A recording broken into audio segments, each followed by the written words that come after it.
ஜீவிக்கிறார், இயேசு ஜீவிக்கிறார், என் உள்ளத்தில் அவர் ஜீவிக்கிறார். துன்பத்தில் என்னல் துணை அவரே, என்றென்றும் ஜீவிக்கிறார், என்றென்றும் ஜீவிக்கிறார்.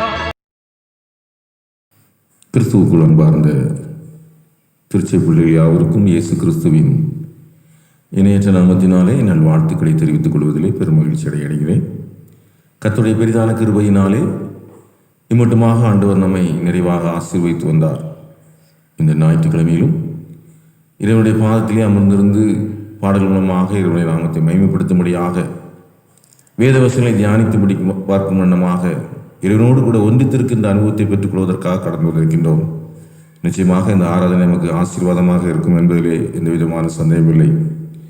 ஆலயத்துக்கு செல்ல முடியவில்லையே என்கிற ஒரு நிலைப்பாட்டை இந்த யூடியூப் மூலமாக பார்ப்பதன் மூலமாக ஆண்டவர் அதை நமக்கு மகிழ்ச்சியாக ஆசீர்வாதமாக மாற்றி கொடுத்திருக்கிறார். எனவே இதன் மூலமாக நாம் இந்த நாளிலும் இறைவனுடைய நாமத்தை மேம்படுத்துவோம். ஆராதனைக்கு ஆர்வமாக நாம் தலை தாழ்த்தி ஜெபிப்போம். பரிசுத்த நிறைந்த தகப்பனே, மகிமையான மனமகிழ்ச்சியான அந்த ஓய்வு நாளுக்காக நன்றி செலுத்துகிறோம். ஓய்வு நாளை பரிசுத்தமாக ஆசிரிக்க நினைப்பாயாக என்கிற உம்முடைய வசனத்திற்கு கீழ்ப்படிந்த மக்களாக இந்த நாளில் உம்முடைய பாதப்படியில் அமர்ந்திருந்து உம்முடைய நாமத்தை மகிமைப்படுத்தும்படியாக ஆயத்தப்படுகின்றோம். நாங்கள் பாடுகின்ற பாடல்களை ஆசீர்வதித்துக் கொடுப்பீராக, கேட்கின்ற வசனங்களை எங்களுக்கு ஆசீர்வதித்துக் கொடுப்பீராக. இந்த ஆராதனை உண்மையிலே எங்களுக்கு ஆசீர்வாதத்தை கொடுக்கிற ஆராதனையாக இருக்க தூய ஆவியானவர் உதவி செய்ய வேண்டுமாறு ஜெபிக்கின்றோம். மீட்பர் இயேசுவியாய் வேண்டிக் கொள்கிறோம் பிதாவே, ஆமென்.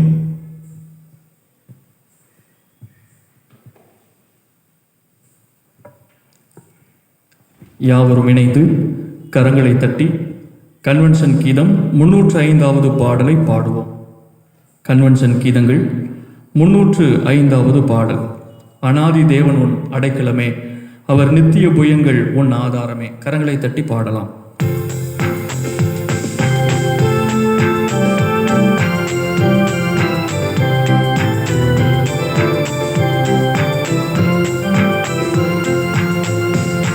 அநாதி தேவன் உன் அடைக்கலமே, அவர் நித்திய புயங்கள் உன் ஆதாரமே.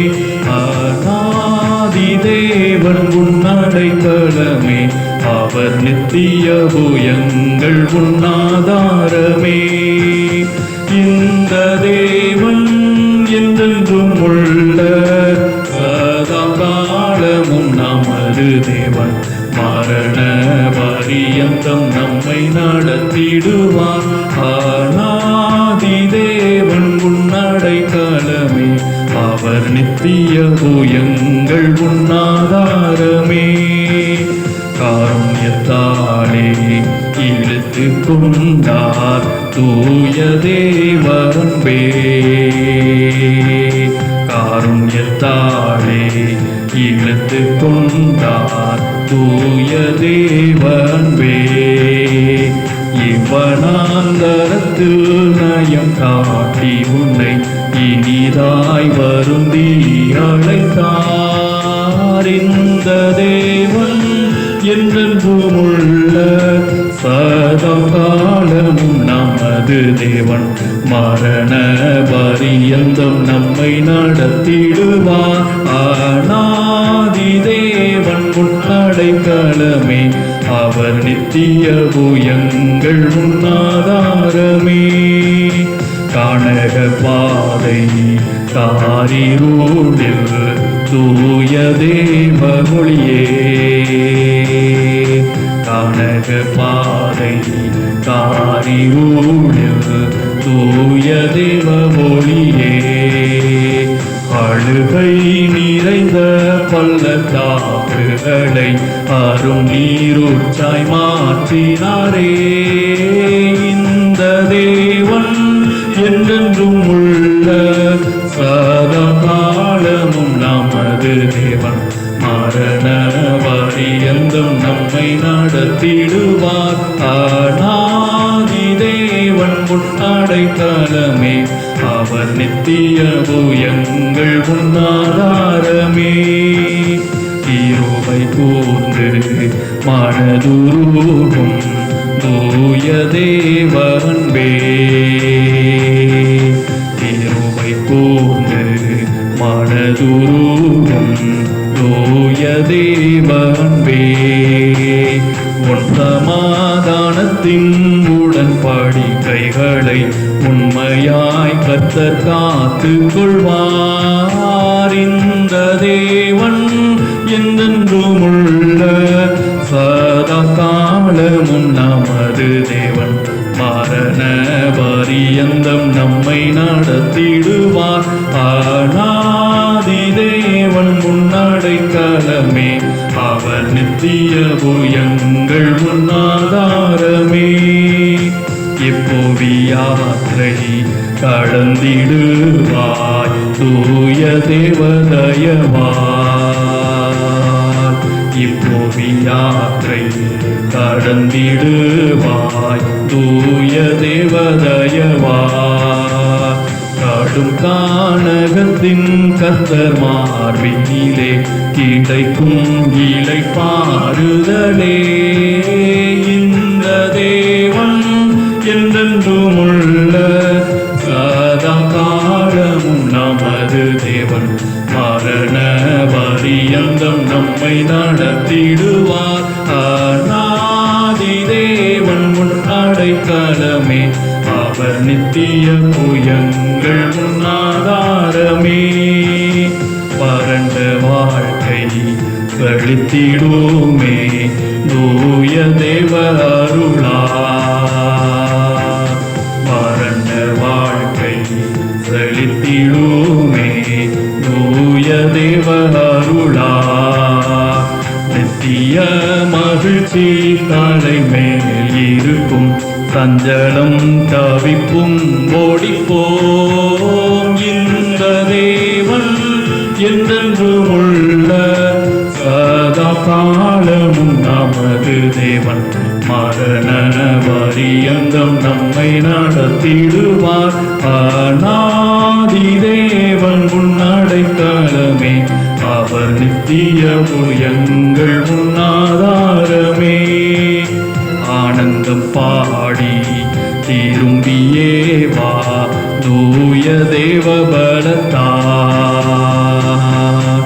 ஆனந்தம் பாடி திரும்பியே வா தூய தேவ பலத்தார். சீயோன் பர்வதம் உன்னை சேர்த்திடுவார், சந்ததம் மகிழ்ச்சி அடைவாய். இந்த தேவன் என்றென்றுமுள்ள சதா காலமும் நமது தேவன், மரண பரியந்தம் நம்மை நடத்திடுவார். அநாதி தேவன் முன்னடைக்கலமே, அவர் நித்திய புயங்கள் முன்னாதாரமே. 363 கன்வென்ஷன் கீதத்தை பாடுவோம். கன்வென்ஷன் கீதம் 363வது பாடல். மாறிடா எம்மானேசரே.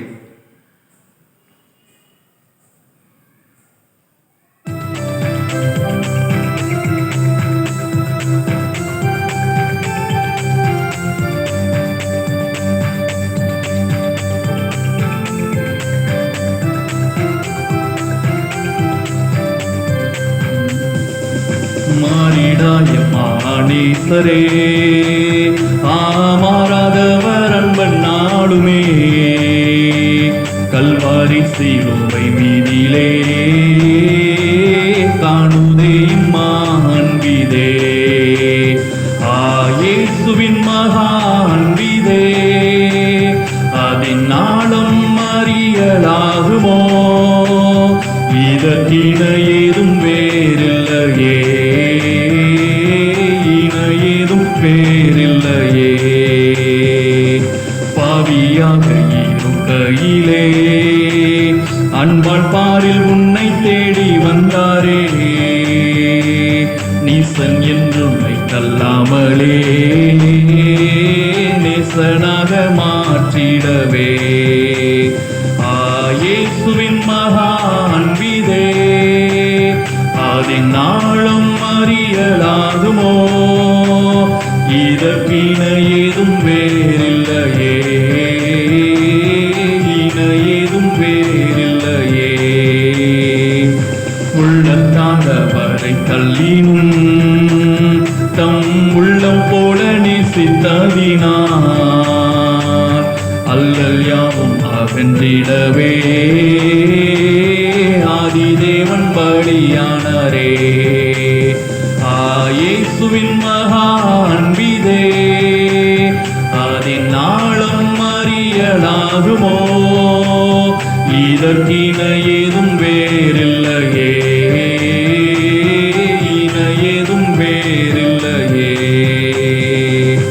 ஆவியானவை பகர்ந்திட தூய தேவனின் மின்சாயல் அடிய ஆவியாளே அன்பை சோரிந்தார் அவளாய் அவரை சந்திக்க. இயேசுவின் மகா அன்பிதே அதன் நாளும் அறியலாகுமோ, இதற்கின ஏதும் வேறில்லையே, இன ஏதும் வேறில்லையே. நியாய வீதி தினமதிலே நீயும் நீலையாகும் தைரியம் பெறவே பூரணமாய் அன்பு பெருக புண்ணியரின் அன்பு வல்லதே. இயேசுவின் மகா அன்பிதே அதன் ஆழம் அறியலாகுமோ, இதற்கின ஏதும் வேறில்லையே, இன ஏதும் வேறில்லையே. பயமதை நீக்கிடுமே யாவும் பாரி நீரை சகித்திடுமே, விசுவாசம் நாடிடுமே அன்பு ஒரு நாளும் ஒழியாதே. இயேசுவின் மகா அன்பிதே அதன் ஆழம் அறியலாகுமோ, இதற்கின ஏதும் வேறில்லையே, இன ஏதும் வேறில்லையே. இயேசுவின் மகா அன்பிதே அதன் ஆழம் அறியலாகுமோ, இதற்கின ஏதும் வேறில்லையே, இன ஏதும் வேறில்லையே. திருமறை பாடம் வாசிக்க கேட்போம். இந்த நாளிலே வாசிக்கும்படியாக தெரிந்து கொள்ளப்பட்டுள்ள திருமறை பாடம் யாத்ராகமம் 20ஆம் அதிகாரம் முதல் 17 வசனங்களை வாசிக்க கேட்போம். யாத்ராகமம் 20ஆம் அதிகாரம் முதல் 17 வசனங்கள். தேவன் பேசி சொல்லிய சகல வார்த்தைகளும் ஆவன. உன்னை அடிமைத்தன வீடாகிய எகிப்து தேசத்திலிருந்து புறப்பட பண்ணின உன் தேவனாகிய கர்த்தர் நானே. என்னையன்றி உனக்கு வேறே தேவர்கள் உண்டாயிருக்க வேண்டாம். மேலே வானத்திலும் கீழே பூமியிலும் பூமியின் கீழ் தண்ணீரிலும் உண்டாயிருக்கிறவைகளுக்கு ஒப்பான ஒரு சொரூபத்தையாகிலும் யாதொரு விக்கிரகத்தையாகிலும் நீ உனக்கு உண்டாக்க வேண்டாம். நீ அவைகளை நமஸ்கரிக்கவும் சேவிக்கவும் வேண்டாம். உன் தேவனாகிய கர்த்தராயிருக்கிற நான் எரிச்சல் உள்ள தேவனாயிருந்து என்னை பகைக்கிறவர்களை குறித்து பிதாக்களுடைய அக்கிரமத்தை பிள்ளைகளிடத்தில் 3ஆம் 4ஆம் தலைமுறை மட்டும் விசாரிக்கிறவராயிருக்கிறேன். என்னிடத்தில் அன்பு கூர்ந்து என் கற்பனைகளை கை கொள்ளுகிறவர்களுக்கோ 1000 தலைமுறை மட்டும் இரக்கம் செய்கிறவராயிருக்கிறேன். உன் தேவனாகிய கர்த்தருடைய நாமத்தை வீணிலே வழங்காதிருப்பாயாக. கர்த்தர் தம்முடைய நாமத்தை வீணிலே வழங்குகிறவனை தண்டியாமல் விடார். ஓய்வு நாளை பரிசுத்தமாய் ஆசரிக்க நினைப்பாயாக. 6 நாளும் நீ வேலை செய்து உன் கிரியைகளை எல்லாம் நடப்பிப்பாயாக. 7ஆம் நாளோ உன் தேவனாகிய கர்த்தருடைய ஓய்வு நாள். அதிலே நீயானாலும் உன் குமாரனானாலும் உன் குமாரத்தியானாலும் உன் வேலைக்காரனானாலும் உன் வேலைக்காரியானாலும் உன் மிருக ஜீவனானாலும் உன் வாசல்களில் இருக்கிற அந்நியனானாலும் யாதொரு வேலையையும் செய்ய வேண்டாம். கர்த்தர் 6 நாளைக்குள்ளே வானத்தையும் பூமியையும் சமுத்திரத்தையும் அவைகளில் உள்ள எல்லாவற்றையும் உண்டாக்கி 7ஆம் நாளிலே ஓய்ந்திருந்தார். ஆகையால் கர்த்தர் ஓய்வு நாளை ஆசீர்வதித்து அதை பரிசுத்தமாக்கினார். உன் தேவனாகிய கர்த்தர் உனக்கு கொடுக்கிற தேசத்திலே உன் நாட்கள் நீடித்திருப்பதற்கு உன் தகப்பனையும் உன் தாயையும் கனம் பண்ணுவாயாக.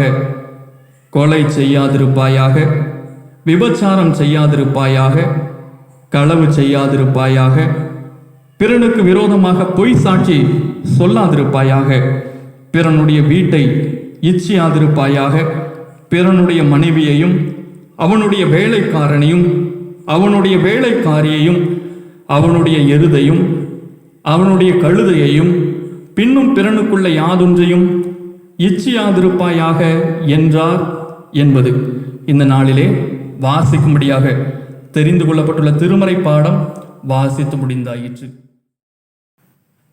தலைநடத்தி ஜெபிப்போம். எங்களை அதிகமாய் நேசிக்கிற அன்பின் பரலோக பிதாவே, மகிமையான மனமகிழ்ச்சியான இந்த ஓய்வு நாளுக்காக மீண்டுமாக உமக்கு நன்றி செலுத்துகிறோம். உம்முடைய பாதபடியிலே அமர்ந்திருந்து உம்முடைய வாயிலிருந்து வருகின்ற கிருபை உள்ள வார்த்தைகளுக்காக காத்திருக்கின்றோம். தூய ஆவியானவரே, எங்களோடு கூட பேசுவீராக. வேதத்தினுடைய மறைபொருளை எங்களுக்கு வெளிப்படுத்த வேண்டும் ஆர்த்திப்பிக்கின்றோம். மீட்பர் இயேசு வழியாக வேண்டிக் கொள்கிறோம் பிதாவே, ஆமென். கிறிஸ்துவுக்குள் அன்பானவர்களே, இறைமகன் இயேசு கிறிஸ்துவின் இணையற்ற நாமத்தினாலே மீண்டுமாக உங்கள் யாவருக்கும் அன்பார்ந்த நல்வாழ்த்துக்களை தெரிவித்துக் கொள்கின்றேன். இம்மட்டுமாக உங்களை ஆசீர்வதித்து வந்த ஆண்டவர் தொடர்ந்து உங்களை நிறைவாக ஆசீர்வதிப்பாராக. இந்த நாளிலும் வேதத்திலிருந்து ஒரு வசனத்தை உங்கள் முன்பதாக வைக்க வாஞ்சிக்கின்றேன். சங்கீதங்களின் புத்தகம் 2ஆம் சங்கீதம் 3ஆம் வசனத்தின் அடிப்படையிலே சில வார்த்தைகளை உங்களோடு கூட பகிர்ந்து கொள்ள வாஞ்சிக்கின்றேன்.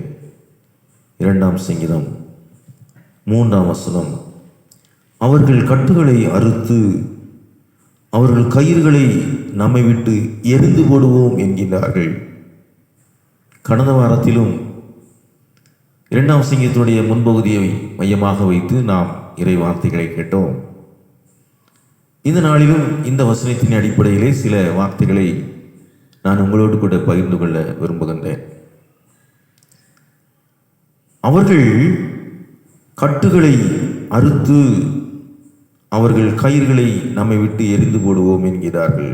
அவர்கள் என்றால் இங்கே யாரை குறிக்கிறது?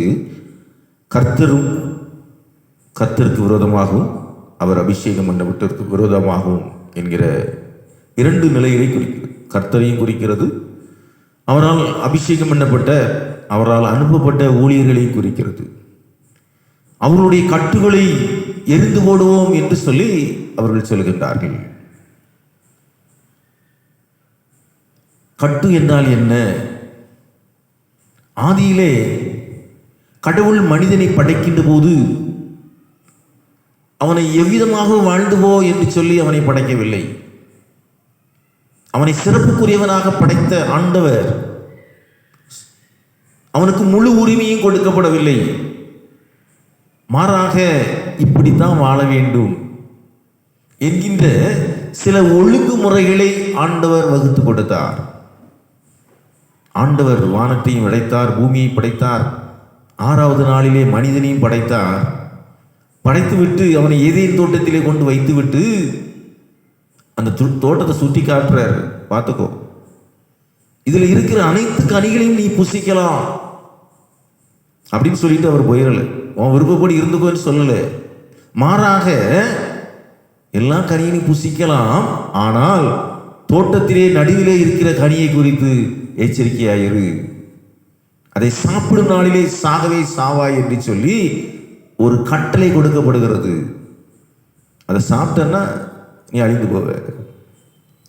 எனவே ஆதி தொடங்கி மனுக்குலம் உருவாகின அந்த காலகட்டத்தில் இருந்து ஒரு ஒழுங்குமுறையை ஆண்டவர் வகுத்து கொடுக்கின்றார்.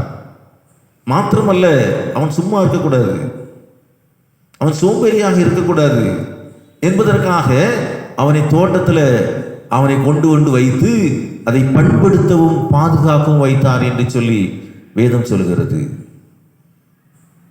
எனவே ஆண்டவர் மனிதனை படைக்கின்ற போது ஒரு கட்டுக்குள்ளதாக வைத்திருக்கின்றார். இதைத்தான் செய்யணும், இதை செய்யக்கூடாது.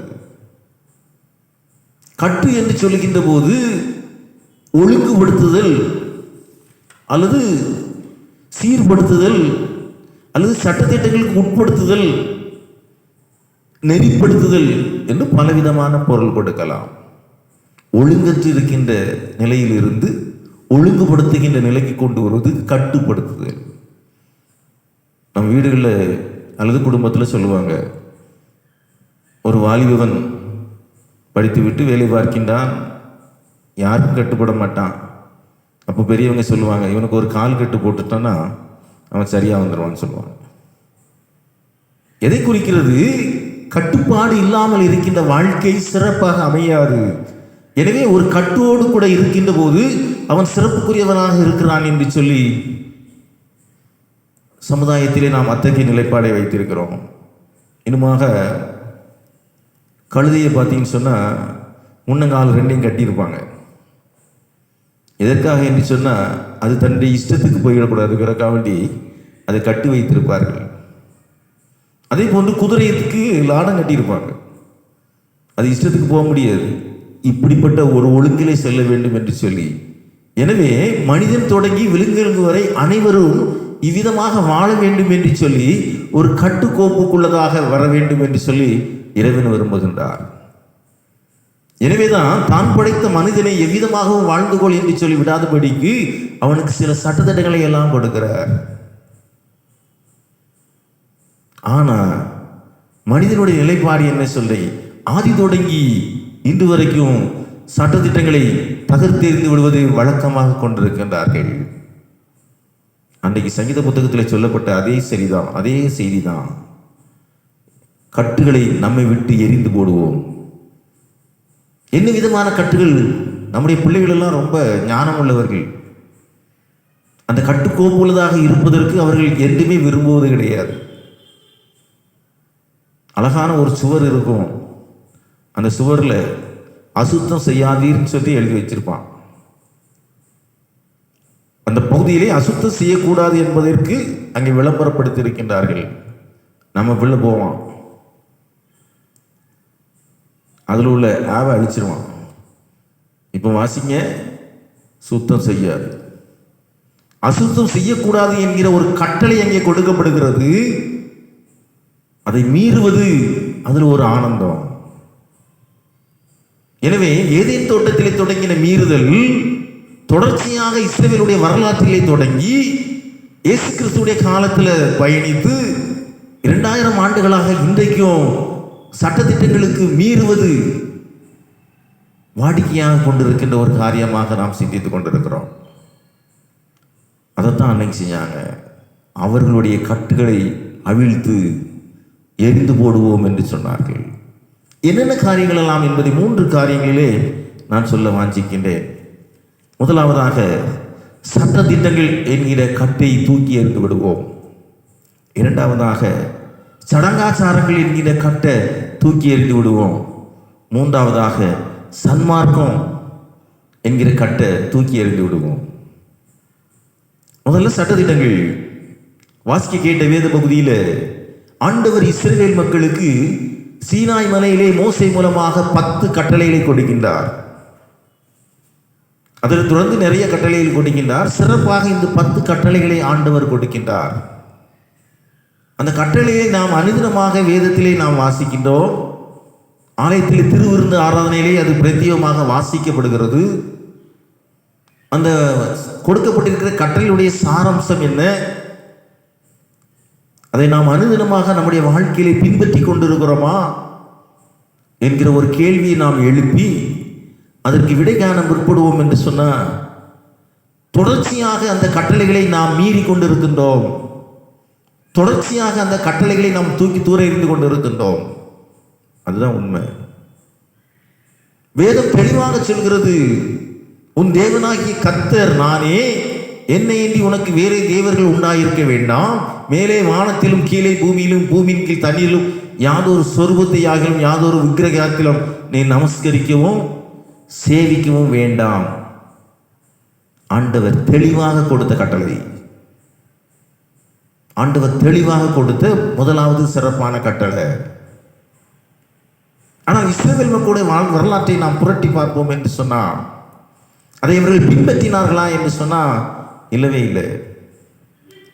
அவர்கள் எங்கெங்கெல்லாம் பயணிக்கின்றார்களோ, எந்தெந்த இடத்துலெல்லாம் அவர் தங்குகின்றார்களோ, அந்த இடத்திற்கு ஏற்ப தங்களுடைய வாழ்க்கையை மாற்றி அமைத்துக் கொள்ளவனுமாக அந்தந்த தெய்வங்களை எல்லாம் தங்களுடைய தெய்வங்களமாக ஏற்றுக்கொள்கின்றார்கள். கானான் தேசத்தில் போய் குடிபுகுந்தாங்க.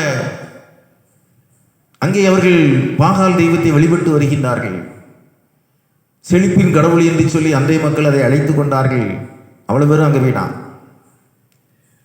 தங்கள் கட்டுகளை, சட்டத்திட்டங்களை தூக்கி எறிஞ்சிட்டாங்க. ஓய்வு நாளை பரிசுத்தமாக ஆசரிக்க நினைப்பாயாக கட்டளை அழகாக சொல்லுது. ஆனால் எத்தனை பேர் சரியாக பின்பற்றினார்கள்? ஆமோஸ் தீர்க்க தரிசன புத்தகத்தை நாம் வாசிப்போம் என்று சொன்னால், அன்றைய மக்கள் இதனுடைய மனநிலை எவ்விதமாக இருந்தது?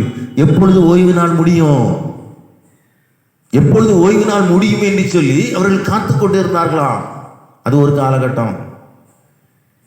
நம்முடைய சூழ்நிலையை நாம் சிந்தித்து பார்த்தோம் என்று சொன்னால், ஒரு 40 ஆண்டுக்கு பின்னோக்கி செல்வோம் என்று சொன்னால், ஓய்வு நாளில் எந்த விதமான ஊர்லேயும் எந்த கடையும் இருக்காது. கொஞ்சம் கொஞ்சமாக காலம் மாறிச்சு.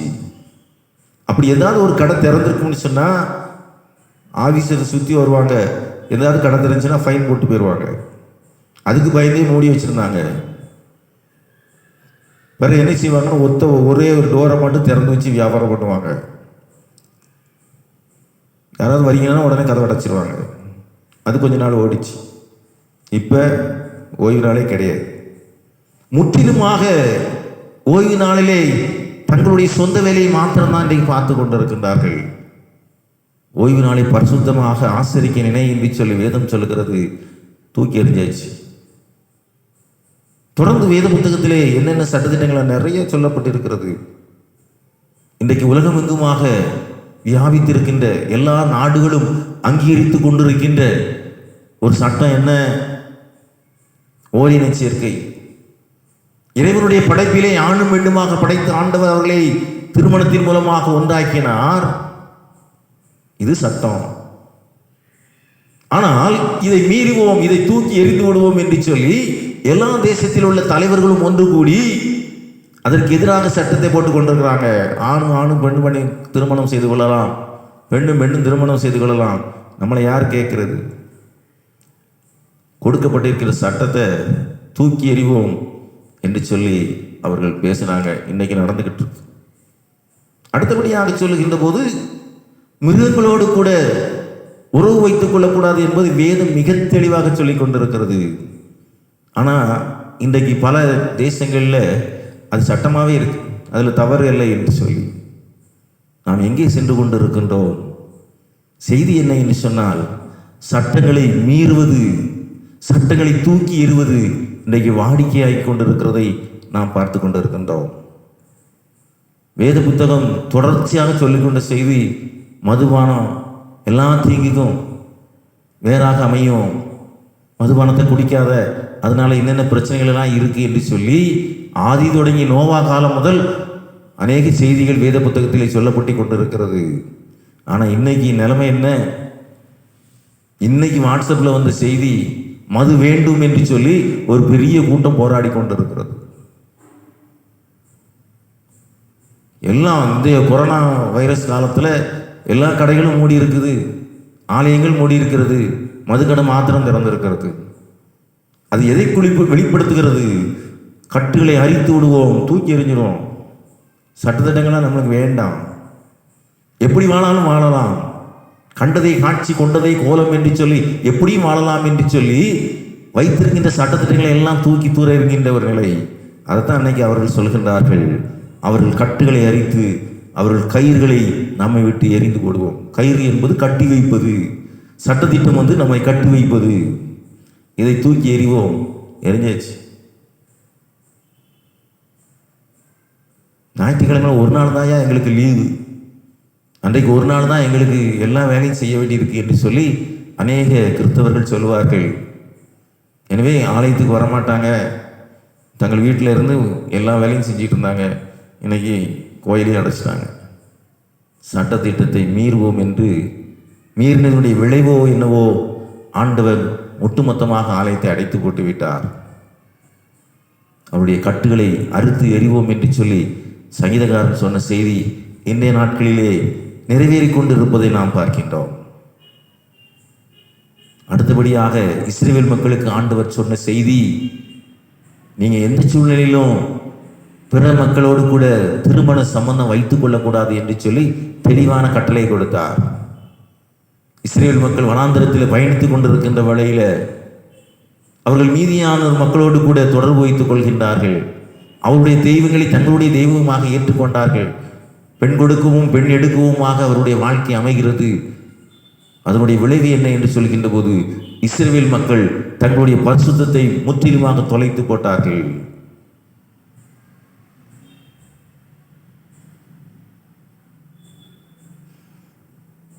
சட்டங்களை கட்டுகளை தூக்கி எறிவோம் என்று சொல்லி எறிந்து விட்டார்கள். இன்றைய உலகத்திலும் இறைமக்களாக அழைக்கப்பட்டிருக்கிற நாம் இதை நாம் சற்று சிந்தித்து பார்க்க அழைக்கப்படுகின்றோம். அனுதினமாக செய்தித்தாளில் தொலைக்காட்சியில் இத்தகையமான செய்திகள் தொடர்ந்து வந்து கொண்டிருக்கிறது. சட்டத்திட்டங்களை மீறுவது அதில் என்ன இருக்கு? இன்றைக்கு வேத புத்தகத்தினுடைய தன்மையை சொல்லுகின்ற போது அநேகர் அறிந்திருப்பீர்கள். வேத புத்தகத்திலே அநேக வசனங்கள் இன்று விட்டு விட்டு புதியதாக வேத புத்தகம் வந்து கொண்டிருக்கிறதாம். ஏன்னு சொன்னால் அதில் சொல்லப்பட்டிருக்கிற கருத்து சாரங்களை எடுத்துவிட்டு முக்கியமான பகுதியில் இயேசு கிறிஸ்துவை குறித்த முக்கியமான செய்திகளை தூர எடுத்துட்டு சாதாரண புத்தகமாக அதை மாற்றிக்கொண்டிருக்கின்ற ஒரு நிலை. கட்டுகளை அறுத்து எறிவோம் என்று சொல்லுகின்ற ஒரு நிலை. முதலாவதாக சட்டதிட்டங்களை கட்டுகளை அவிழ்த்து எறிவோம் என்று சொல்லி, இரண்டாவதாக சடங்காசாரங்கள்.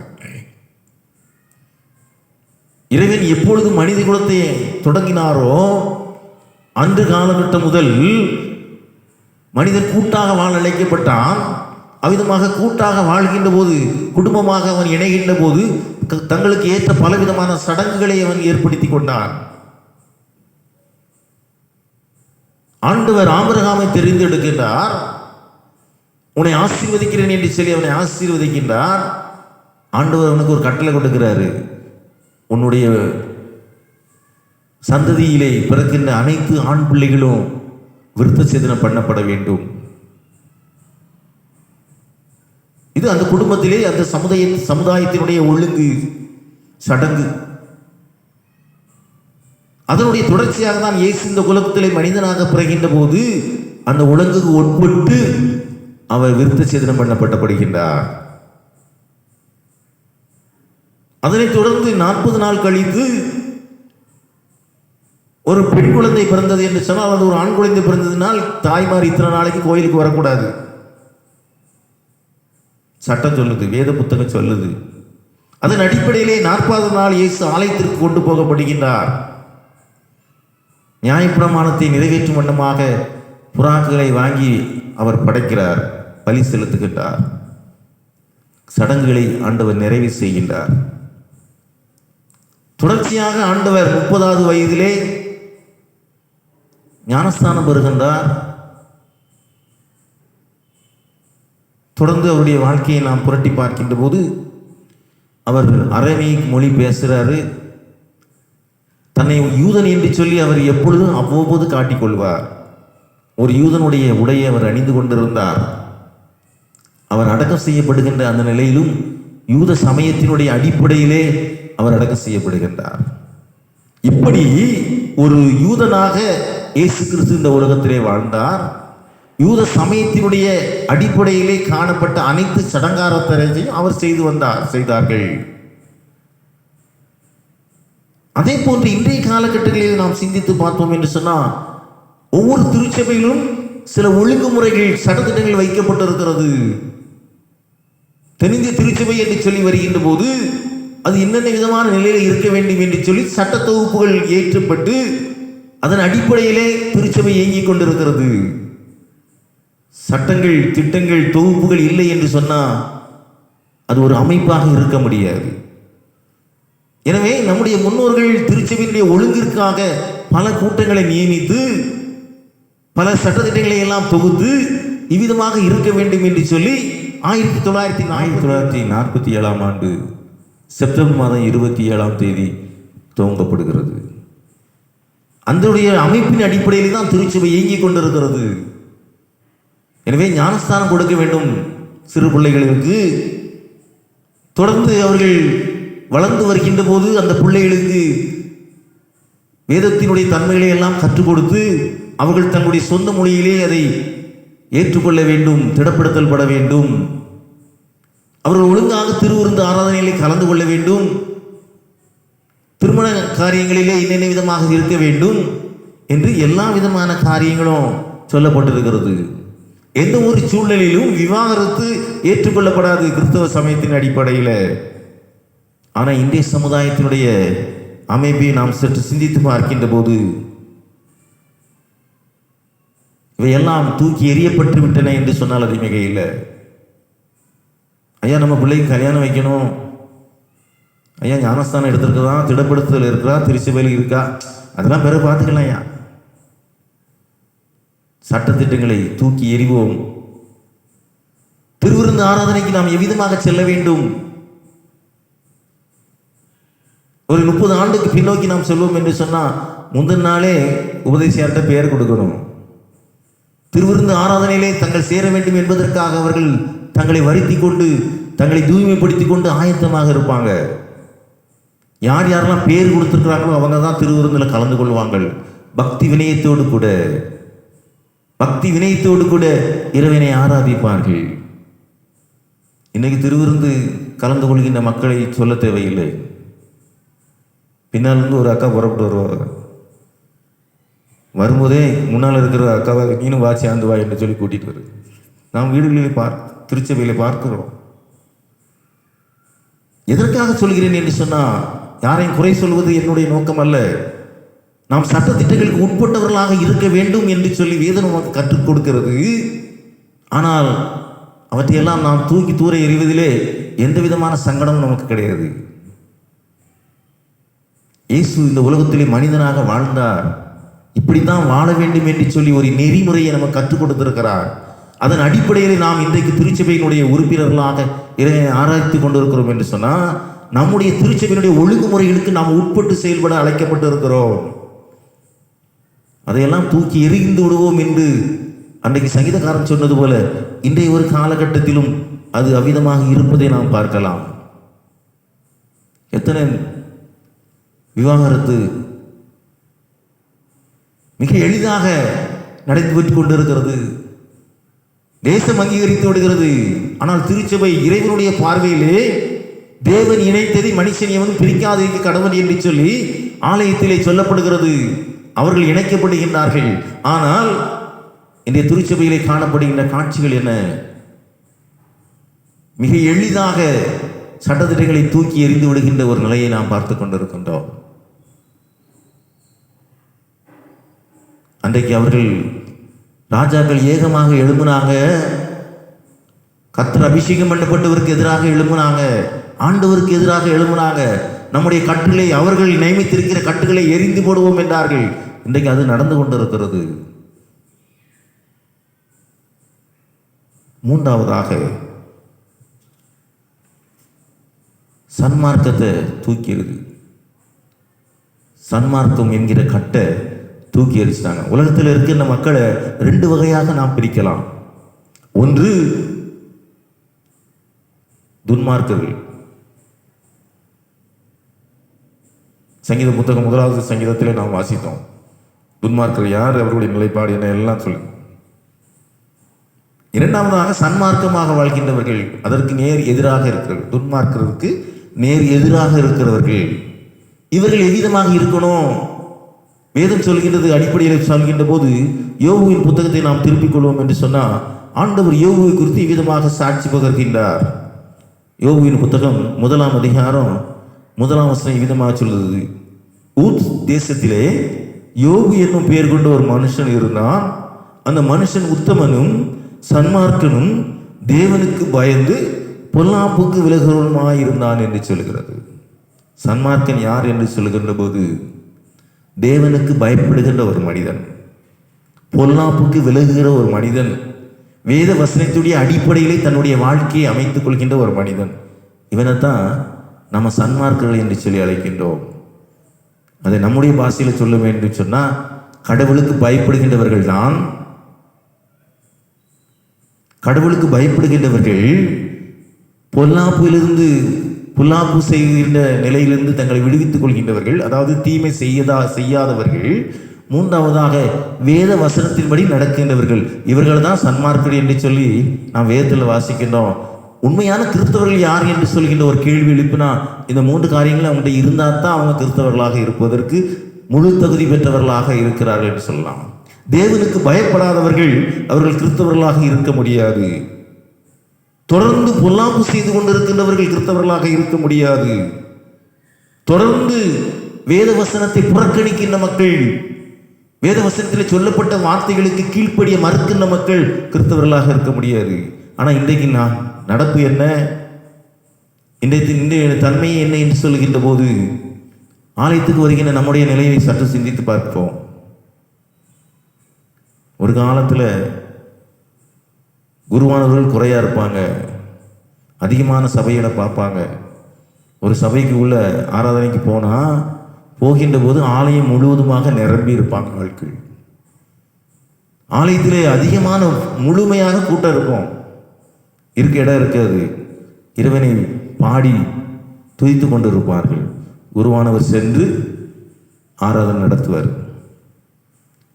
3வது மணி அடிக்கப்பட்டு ஆராதனை ஆரம்பமாகும். ஆனால் இன்றைக்கு நாம் ஒரு ஆலயத்துக்கு செல்வோம் என்று சொன்னால், குருவான ஒரு ஆலயத்துக்கு சொல்லி செல்கிறார் என்று சொன்னால் எத்தனை பேர் இருப்பாங்க? இதெல்லாம் நாம் நடைமுறையாக பார்க்கின்ற காரியங்கள். ஏன் சொன்னா, ஆதியிலே இருந்து அன்பை விட்டு விட்டா என்று உன் பேரிலே எனக்கு குறைவுண்டு என்று சொல்லி வெளிப்படுத்தின விசேஷத்திலே வாசிக்கின்ற வண்ணமாக இன்றைக்கு நாம் ஆதியிலே இருந்து அன்பை விட்டுட்டோம். ஆலயத்திலே நாம் அதிகமாக நேரம் தங்கியிருக்க வேண்டும் என்கின்ற தாகத்தை விட்டுட்டோம். அதை மொத்தத்தில் சொல்ல வேண்டும் என்று சொன்னால், தேவனுக்கு பயப்படுகின்ற பயத்தை விட்டுட்டோம், அதை தூக்கி எறிஞ்சிட்டோம். அது நம்மை கட்டி வைத்திருக்கிறது. கடவுளுக்கு பயப்பட வேண்டும் என்கின்ற அந்த பயம்தான் நம்மை சன்மார்க்கத்துக்கு நேராக வழி நடத்தும். அதை நம்ம தூக்கி எறிந்து விட்டோம் என்று சொன்னால் நாம் துன்மார்க்கர்களாக மாறிவிடுவோம். இறை எச்சம் மட்டும் இருக்காது. ஆமா, கோயிலுக்கு தானே. இன்றைக்கு ஆலயத்தினுடைய ஆராதனையுடைய நிலைப்பாடை கடந்த நாட்களில் சிந்திக்கலாம். இப்போ 4 மாசமா முடியல, எல்லாரும் லேட்டாக தான் வருவாங்க. அது பாட்டுக்கு ஆராதனை நடந்துட்டு இருக்கு. வாலிபர்கள் உள்ளே வரமாட்டான், வெளியில் நின்றுக்கிட்டு தன்னுடைய எதிர்காலத்தை குறித்து பேசிக்கிட்டு இருப்பான். ஏன் என்று சொல்கிறான், தெய்வ பயம் கொஞ்சம் கொஞ்சமாக குறைந்து கொண்டு, அறிவு வெறுத்து போன ஒரு காலத்தில், அன்பு தணிந்து போன காலத்தில், கடவுளுக்கு பயப்படுகின்ற பயம் குறைந்து போன ஒரு காலத்தில் இருக்கிறோம். அது எதை காட்டுகிறது என்று சொன்னால், சன்மார்க்கத்தில் நாம் தூக்கி தூர எரிச்சிட்டோம். இரண்டாவதாக, தீமையை விட்டு விடணும். யோபு அதான் சொல்றார், பொல்லாப்புக்கு விலகுகிற மனிதன் என்று சொல்லி. தனக்குத்தானே பொல்லாப்பு செய்கின்றவர்கள் 2 விதமாக நாம் சிந்தித்து பார்க்கலாம். பொல்லாப்பு செய்தல் என்று சொல்கின்ற போது 2 வகையாக பிடிக்கலாம். ஒன்று, தனக்குத்தானே பொல்லாப்பை தேடிக்கொள்கின்றது. அது என்ன தனக்குத்தானே? எந்த ஒரு தனி மனிதனும் அவனுக்கு சொந்தமானவன் அல்ல. பல வேளையில் நாம் இந்த உண்மையை புரிந்து கொள்வதில்லை. எந்த ஒரு தனி மனிதனும் அவன் தனக்கு சொந்தமானவன் அல்ல, அவன் பெற்றோருக்கு சொந்தமானவனும் அல்ல. நம்ம ஒரு அற்புதமான ஒரு பாட்டு ஒன்று படிப்போம், நீ உனக்கு சொந்தமல்லவே மீட்கப்பட்ட பாவி என்று சொல்லி. நாம் தனி மனித ஒவ்வொருவரும் இறைவனுக்கு சொந்தமானவர்கள். இந்த ஆத்மா இறைவனுக்கு சொந்தமானது. அவர் கொடுத்த இந்த ஆத்மா மீண்டுமாக அவரிடத்துல தான் போய் சேரணும். வேத புத்தகம் அப்படித்தான் சொல்லுது. ஏனென்று சொன்னால், ஆதியிலே கடவுள் மனிதனை படைத்து தன்னுடைய ஜீவ சுவாசத்தை அவனுக்கு ஊதினார், அவன் ஜீவாத்மானவானான் என்று சொல்கிறது. பிரசங்களின் புத்தகத்தை வாசித்து பார்க்கின்ற போது ஆவி தன்னை தந்த தேவனிடத்தில் திரும்பும் என்று சொல்கிறது. எனவே இந்த ஒவ்வொரு மனிதனுடைய ஆத்மாவும் அது இறைவனுக்கு சொந்தமானது, அது இறைவனிடத்திலே சேர வேண்டும். ஆனா இறைவனுக்கு சொந்தமான இந்த ஆத்மாவை இறைவனுக்கு பிடித்தமில்லாத காரியங்களை செய்து கொண்டு அதை கெடுத்து கொண்டிருக்கின்ற ஒரு நிலையை இன்றைய சமுதாயத்திலே நாம் பார்த்து கொண்டிருக்கிறோம்.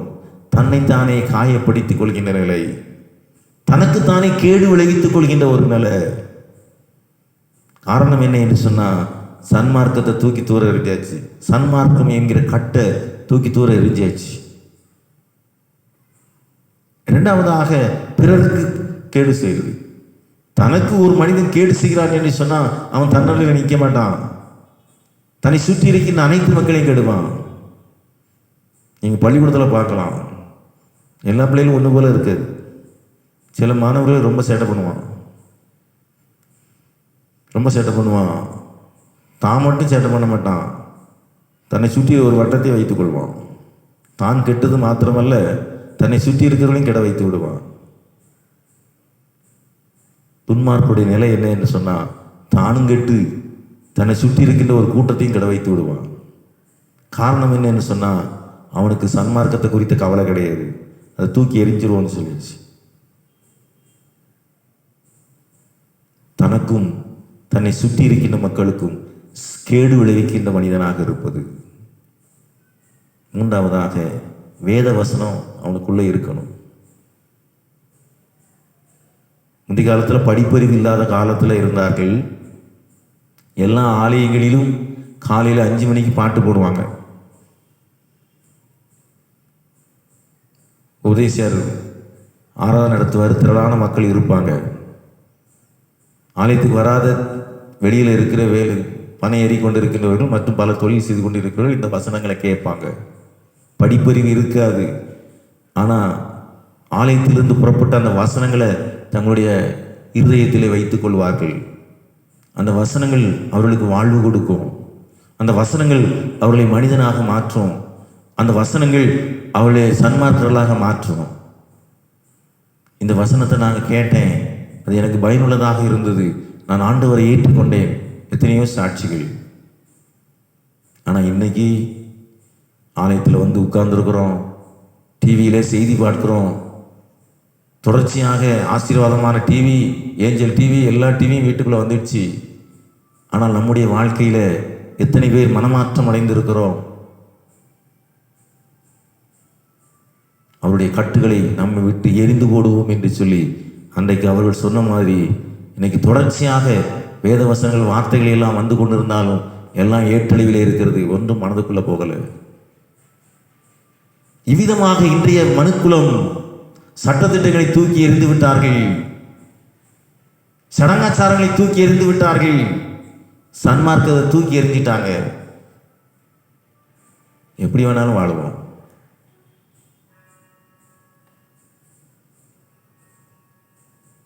இப்படித்தான் வாழ வேண்டும் என்று சொல்லி வேதம் நமக்கு கற்றுக் கொடுத்திருக்கிறது. ஆனால் இன்றைக்கு கோட்பாடு என்ன சொல்கிறது? எப்படி வேணாலும் வாழலாம். காரணம் என்ன என்று சொன்னால், அவருடைய கட்டுகளை நம்மை விட்டு எரிந்து போடுவோம் என்று சொல்லி அந்த சொன்னதுபடி இன்றைக்கு எல்லாரும் எல்லா கட்டுகளையும் தூக்கி விழுந்து எப்படி வேணாலும் வாழலாம். உதாரணத்துக்கு ஒன்றை சொல்லி முடிக்கின்றேன். நார்வே போன்ற நாடுகளில் திருமணம் செய்து ஒரு மனைவியோடு கூட வாழ்ந்திருக்கிறேன் என்று சொன்னால் அவன் சிரிக்கிறான். ஏன்னா அந்த குடும்ப அமைப்பு அங்கே இல்லை. லிவிங் டுகெதர் என்று சொல்லிக் கொள்கிறார்கள் ஆங்கிலத்தில் பெருமையா. எனக்கு பிடிச்சிருக்கு வாழ்ந்துக்கிறேன், பிடிக்கலையா போயிட்டே இரு. யாருனாலும் எப்படினாலும் வாழ்ந்து கொள்ளலாம் என்கின்ற ஒரு நிலை இன்றைக்கு சமுதாயத்தை ஓடிக்கொண்டு இருக்கிறது. அது எங்கேயோ நடந்துக்கிட்டு இருக்கிற காரியம் கிடையாது. இன்றைக்கு அது ஃப்ளைனை பிடிச்சி மெட்ராஸுக்கு வந்து அங்கே ட்ரெயினை பிடிச்சி இங்கே வந்துடுச்சு. காரணம் என்ன என்று சொன்னால், குடும்பம் என்கின்ற அமைப்பு ஆண்டவர் நமக்கு கொடுத்த தாளந்து, கிஃப்ட். ஆனால் அதையெல்லாம் உடைத்து தகர்த்தெறிந்து விட்டு எப்படி வேணாலும் வாழ்வோம் என்கிற ஒரு எண்ணத்தோடு கூட சட்டத்திட்டங்கள், சடங்காச்சாரங்கள், சன்மார்க்கங்கள் எல்லாவற்றையும் தூக்கி எறிந்து விட்டு மனிதன் வாழ்ந்து கொண்டிருக்கின்ற ஒரு நிலை. இது இன்றைக்கு நேரத்தில் ஆதி தொடங்கி இருந்து வருகின்ற செய்தி. எனவே தான் சங்கீதத்தில் சொல்கிறார், அவர்கள் கட்டுகளை அரித்து அவர் கயிறுகளை நம்மை விட்டு எரிந்து போடுவோம். இதனுடைய விளைவு என்ன என்பதை யாரும் இன்னைக்கு சிந்தித்து பார்க்க ஆயத்தமாக இல்லை. இப்படி செய்வதன் மூலமாக பிற்கால வாழ்க்கை நம்ம எவ்விதமாக இருக்கும் என்பதை யாரும் இன்னைக்கு சிந்திப்பா. இன்னைக்கு வாழ வேண்டும் என்கிற ஒரு குறுகிய நிலையிலே மனிதன் வருகின்ற போது வருங்காலத்தை குறித்த சிந்தனை, கடவுளை குறித்த சிந்தனை ஒன்றும் இல்லை. எனவே இறை மக்களாக அழைக்கப்பட்டிருக்கிற நாம், நமக்கு ஆண்டவர் கொடுத்திருக்கிற உண்மையை ஒரு அற்புதமான சட்டத்திட்டங்களை மதிக்க கற்றுக்கொள்வோம் என்று சொன்னார். அதை நம்முடைய வாழ்க்கையில ஏற்றுக்கொள்வதற்கு நாம் ஆயத்தமாக இருப்போம் என்று சொன்னார். சன்மார்க்கமாக இறைவனுக்கு உகந்தவர்களாக நம்முடைய வாழ்க்கையை அமைத்துக் கொள்வோம் என்று சொன்னார். வேத வசனத்தை நமக்கு உள்ளபடியே நாம் ஏற்றுக்கொள்வதற்கு ஆயத்தமாக இருப்போம் என்று சொன்னார். நம்முடைய வாழ்க்கை இறைவன் விரும்புகின்ற வண்ணமாக அது காணப்படும். அவ்விதமாக இல்லை என்று சொன்னால் இந்த வசனம் நமக்குத்தான் பொருந்த முடியதாக இருக்கிறது என்பதிலே சந்தேகமில்லை. இறை மக்களாக அழைக்கப்பட்டிருக்கிற நாம் சிந்தித்து பார்ப்போம். இறைவனுக்கு உணர்வாக நம்மை அர்ப்பணிப்போம். நிறைவான ஆசீர்வாதத்தையும் சமாதானத்தை பெற்றுக்கொள்ள ஆயத்தப்படுவோம். ஆண்டவர் தாமே தொடர்ந்து நம்மை வழி நடத்துவாராக. ஆமென். யாவரும் இணைந்து கன்வென்ஷன் கீதம் 288 பாடுவோம். பாடல் எண் 288 பாடுவோம். பாடும் பாடல் இயேசுவுக்காக.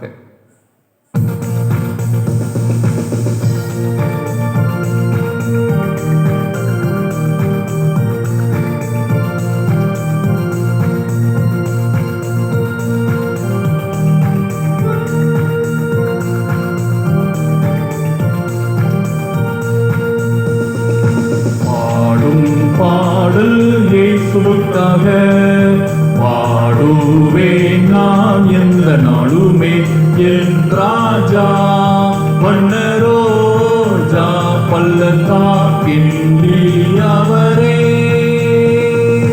பாடும் பாடல் இயேசுவுக்காக பாடுவேன் நான் எந்த நாளுமே என் ராஜா வண்ணரோஜா பள்ளத்தாக்கின் அவரே. அழகென்றால் அவர் போல யார்தான் உண்டு இந்த லோகத்தில்? அழகென்றால் அவர் போல யார்தான் உண்டு இந்த லோகத்தில்? வண்ணமேனியோடை எண்ணி பாடிடவே என் உள்ளம் மகிழ்வாங்குதே. வண்ணமேனியோடை எண்ணி பாடிடவே என் உள்ளம் மகிழ்வாகுதே. பாடும் பாடல் இயேசுவுக்காக பாடுவேன் நான் எந்த நாளுமே என் ராஜா வண்ணரோஜா பள்ளத்தாக்கின் அவரே. அன்பினிலே என்றென்றுமே இணையில்லையே. அன்பினிலே நேசக்கே என்றென்றுமே இணையில்லையே. என்னை மீட்டிடவே தன் ஜீவன் தந்தா என்னை சரண்டில் மகிழ்வேன். என்னை மீட்டிடவே தன் ஜீவன் தந்தா என்னை சரண்டில் மகிழ்வேன். பாடும் பாடல் இயேசுவுக்காக பாடுவேன் நான் எந்த நாளுமே என் ராஜா வண்ணரோஜா பள்ளத்தாக்கின் அவரே. தெய்வம் என்றால் இயேசுதானே, சாவை வென்று உயிர் தெழுந்தாரே. தெய்வம் என்றால் இயேசுதானே, சாவை வென்று உயிர் தெழுந்தாரே. என் பொன்னேசரின் மார்பில் சாய்ந்தோனாக நான் பாடுவேன் பாமாலைகள். என் பொன்னேசரின் மார்பில் சாய்ந்தோனாக நான் பாடுவேன் பாமாலைகள். பாடும் பாடல் இயேசுவுக்காக பாடுவேன் நான் எந்த நாளுமே என் ராஜா வண்ணரோஜா பள்ளத்தாக்கின் லீலியாமரே.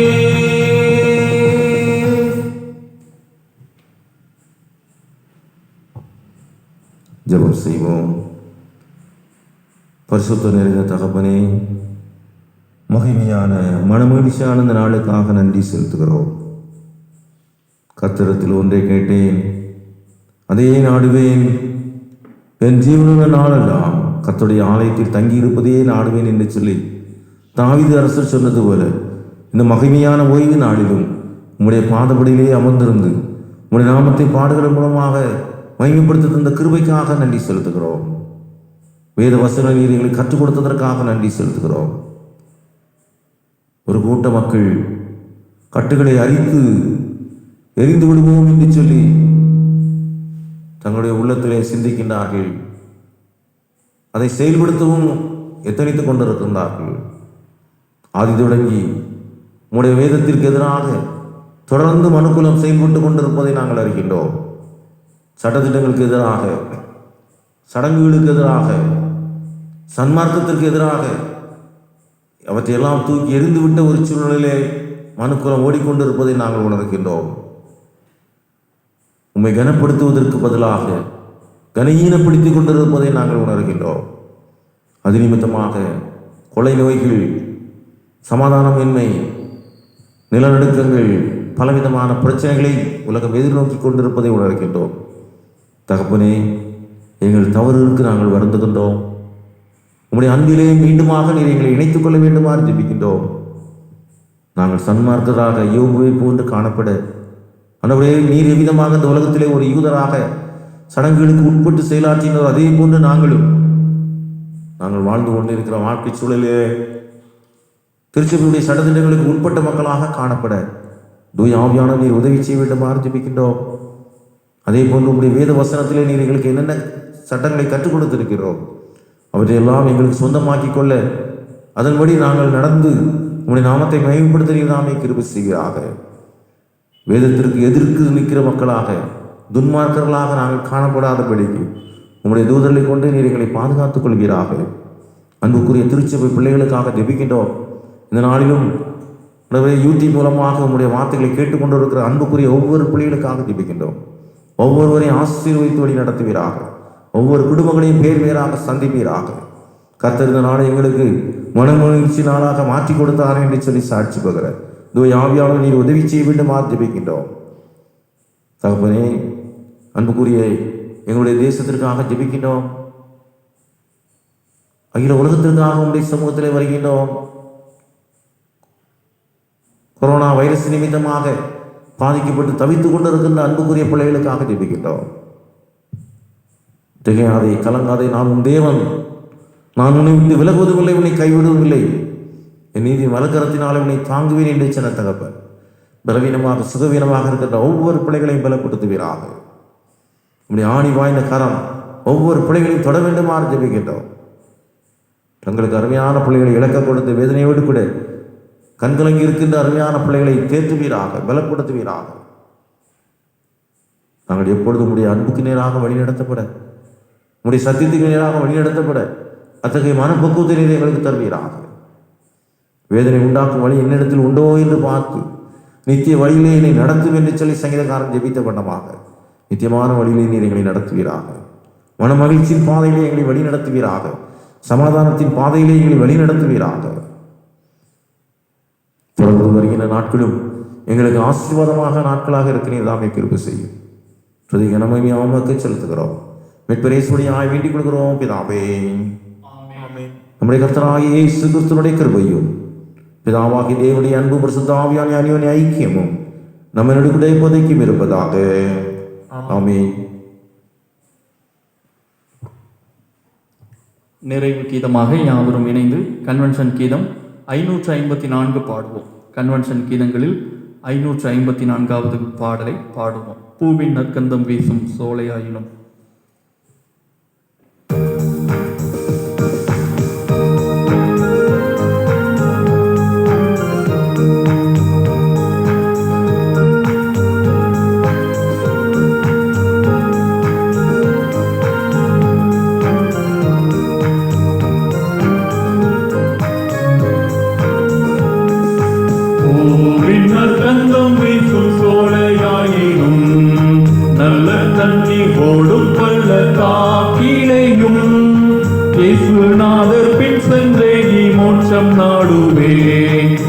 விண்ணில் சூடும் கிரீடம் நோக்கி ஓடுவேன். பின் செல்வேனே மீட்பர் பின் செல்வேனே, எங்கேயும் எப்போதும் பின்னே செல்லுவேனே. பின் செல்வேனே மீட்பர் பின் செல்வேனே, இயேசு காட்டும் பாதையெல்லாம் செல்லுவேன். கார்மேகம் மேலே ஓடும் பள்ளம் எங்கிலும், காற்றகோரமாக மோதும் ஸ்நானத்திலும், இயேசு பாதை காட்ட சற்றும் மஞ்சவே மாட்டேன். ரட்சகத்தை தாங்க தைரியம் கொள்ளுவேன். பின் செல்வேனே மீட்பர் பின் செல்வேனே, எங்கேயும் எப்போதும் பின்னே செல்லுவேனே. பின் செல்வேனே மீட்பர் பின் செல்வேனே, இயேசு காட்டும் பாதையெல்லாம் செல்லுவேன். நாள்தோறும் இயேசு நாதர் கிட்டி சேருவேன். மேடானாலும் காடானாலும் பின் செல்லுவேன். மீட்பர் என்னை மோசமின்றி சுகமே காப்பா, விண்ணில் ராசரோடு சேர்ந்து வாழ்விப்பார். பின் செல்வேனே மீட்பர் பின் செல்வேனே, எங்கேயும் எப்போதும் பின்னே செல்லுவேனே. பின் செல்வேனே மீட்பர் பின் செல்வேனே, இயேசு காட்டும் பாதையெல்லாம் செல்லுவேன். பரிசுத்தமுள்ள தகப்பனே, நன்றி செலுத்துகிறோம். இந்த நாளில் உம்முடைய வார்த்தைகளை கேட்டோம். எங்களோடு கூட பேசினீர். உம்மோடு கொண்டுள்ள உறவிலே பலப்பட்டு இருக்கின்றோம். இதே நிலையிலே தொடர்ந்து நாங்கள் நிலைத்திருக்க, அநேக மக்களுக்கு சாட்சி பகர தூய ஆவியானவரை உதவி செய்யும். எங்களை உம்முடைய சமூகத்திலே தாழ்த்துகிறோம், அர்ப்பணிக்கின்றோம். ஆசீர்வதியும் ஐஸ்வர்யாய் வேண்டிக் கொள்கிறோம் பிதாவே. கர்த்தர் உங்களோடு இருப்பாராக. தெய்வ சமாதானத்தோடே சென்று வருவோம். இருள் சூழும் காலம் இனி வருதே, அருள் உள்ள நாட்கள் பயன்படுத்தும். திறவுண்ட வாசல் அடைபடும் முன், நொறுங்குண்ட மன்னதாய் முன் செல்வோர் யார்? திறவுண்ட வாசல் அடைபடும் முன், நொறுங்குண்ட மன்னதாய் முன் செல்வோர் யார்? நாட்கள் கொடியதாய் மாறிடுதே, காலத்தை ஆதாயம் செய்திடுவோம்.